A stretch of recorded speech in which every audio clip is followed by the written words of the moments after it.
quiet. Have you ever wished for just a moment of peace and quiet? Elsa sure did.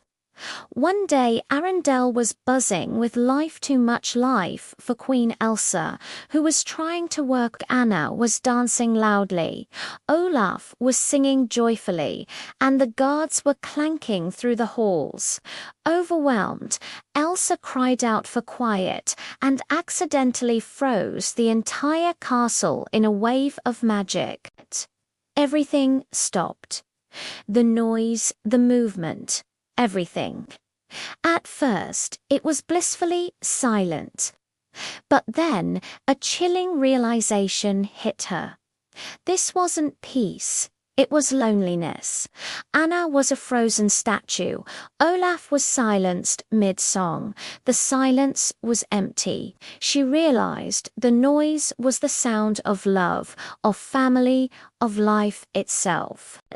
With a deep breath, she melted the ice. The wonderful, chaotic sounds of her home rushed back in, and Elsa smiled. Sometimes, the most beautiful sound in the world is the happy noise made by the people you love.